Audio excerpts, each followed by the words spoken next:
My mother didn't trust artists. Oh, it was an immoral issue, as if we had time to be immoral.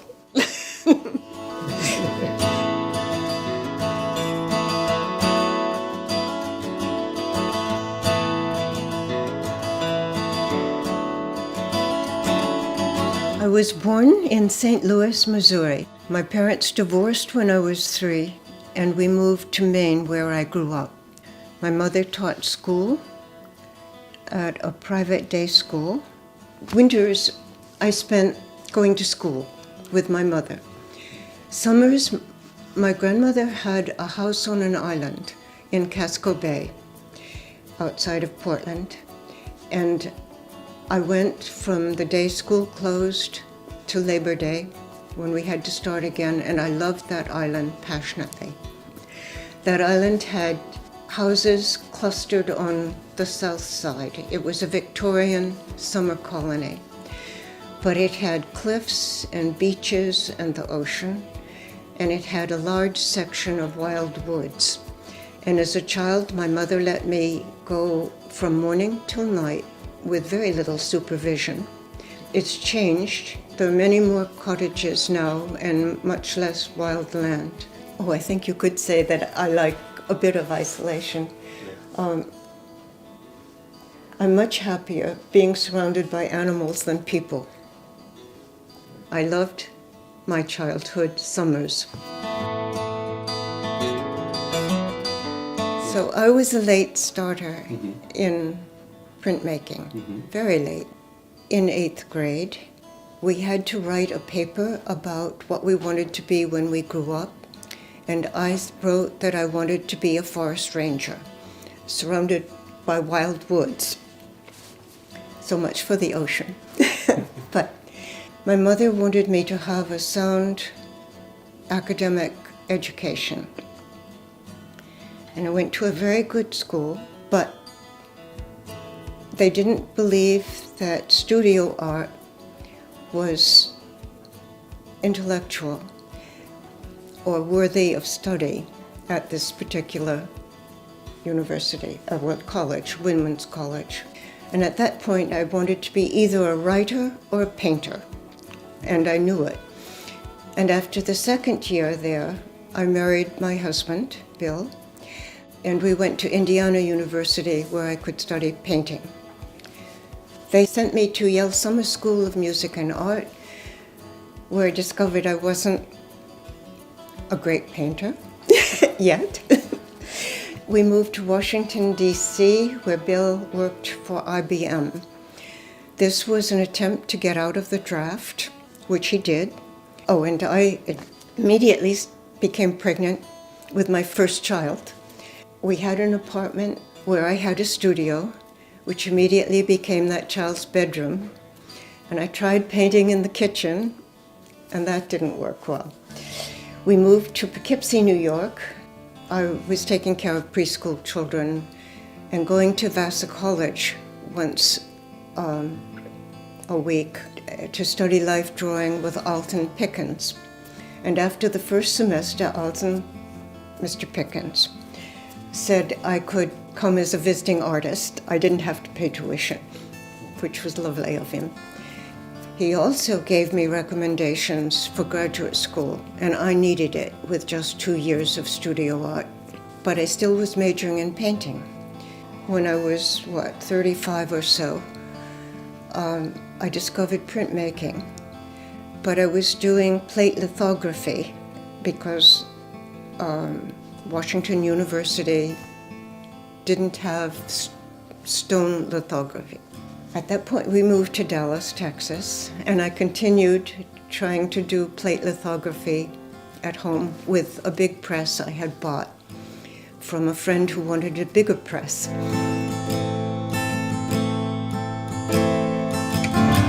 My ideal of a place was to have land, separation from other people, ocean, cliffs, possibly a beach, and lots of woods, lots of wild land. So we started looking in Nova Scotia.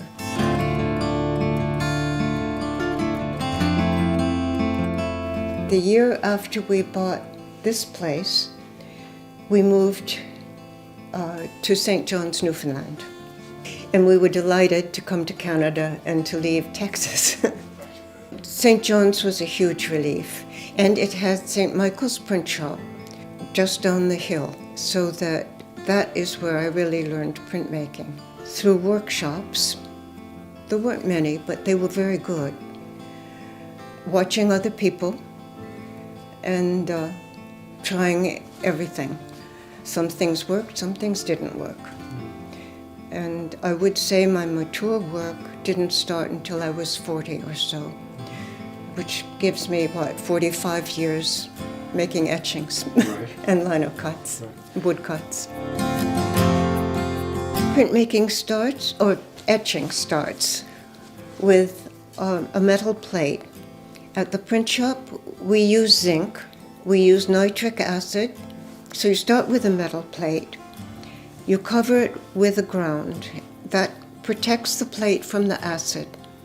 Then you draw through the ground to expose the plate, usually in a line or with lines. You put the plate in the acid, and the acid eats a groove into the plate, which is going to hold the ink. You clean the plate of its ground. After you've taken it out of the acid, you rinse it, you clean the plate, and ink it up. You spread ink over the whole surface of the plate, and then you wipe it off. The ink stays in the grooves that the acid has bitten. The top surface of the plate is wiped clean, usually. Sometimes people leave plate tone. Whistler used a lot of plate tone for atmosphere. I like them wiped clean, but not all my students do. You put your plate on the press. You have a dampened sheet of paper because the paper needs to be soft and moist, but not wet, so that it can pick up the ink that's in the grooves. It has to be able to go into the grooves a little bit. And you print on a press with extreme pressure.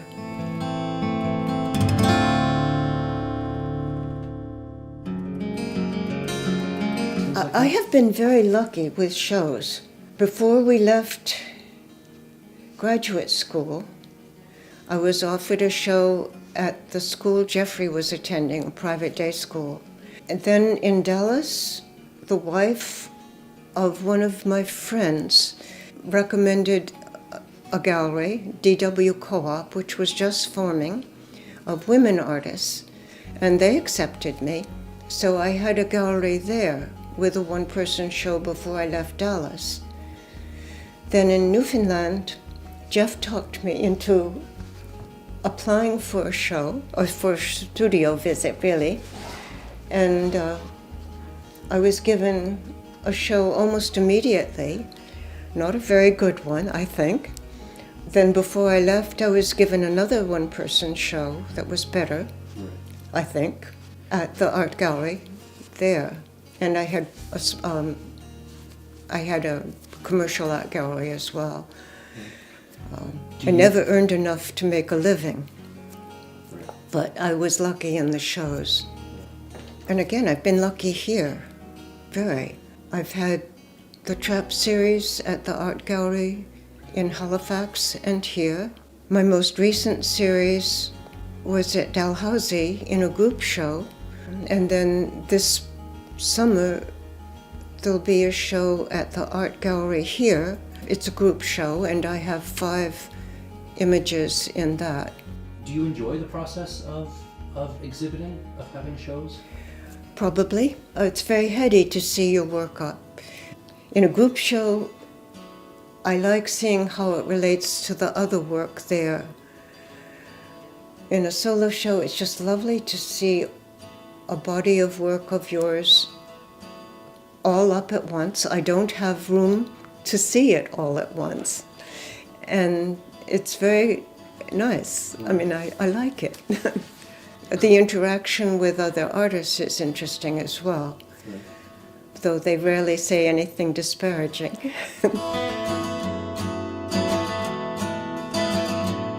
My subject matter has I think, always been from the natural world. And either it's that with animals, that by itself, or it's been our interaction with them.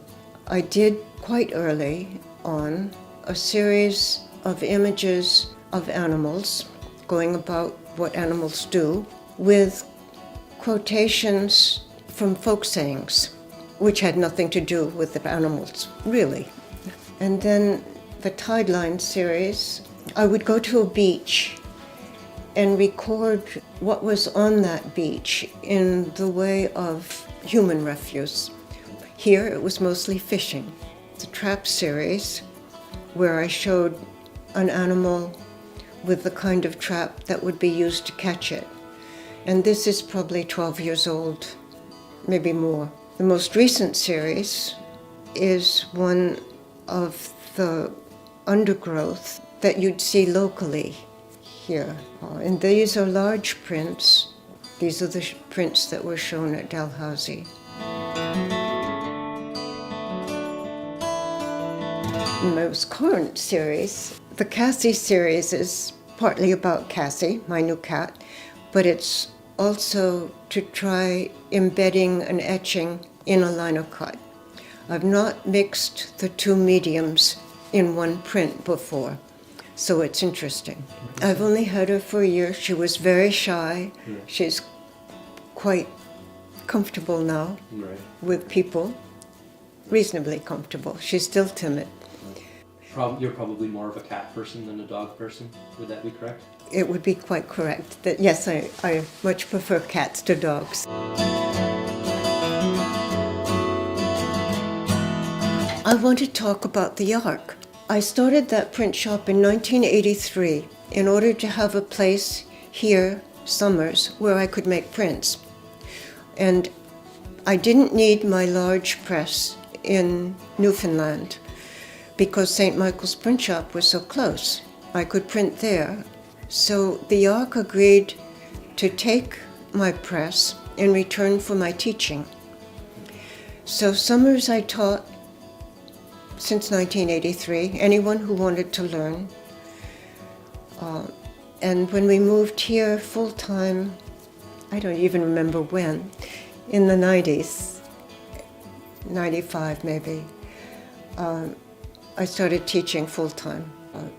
The Ark has given us that space at extremely low rental rate so that we can charge $40 a year as a print shop fee to anyone who wants to learn printmaking. The print shop is small, but it works. Pre-COVID, we all met on one day, and it was too crowded. And with COVID, we split so that each day there's an experienced printmaker who's in charge of the shop. Other printmakers can come in and out as long as that experienced printmaker is there. And this system works.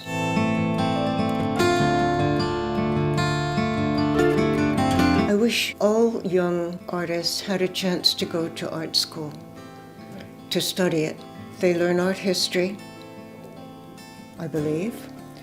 They learn many different techniques and mediums, and they see other work at all levels. I mean, they see their fellow students' work, they see the masters, the current masters and all the old masters. It's an experience I'm very glad I had, even though I was miserable doing graduate school. But I got through, and it was very good training. One of the things I think is saddest is having a young person, talented, eager, and not able to work full-time, or to work at their art full-time because they need to earn a living to support a family. There are people who are going to make it anyway because they're determined. Well, I feel at once lucky and yet probably diminished by the fact that I've never had to earn a living. Many artists have to do both. My husband was quite willing to support me, and could. Not always that well, but neither of us minded. Right. It's hard, very, very hard to work and have the energy to work at artwork full time or a large amount of time. I don't know how people have jobs that are demanding and do artwork. I don't think I could have done it. But I respect those who have.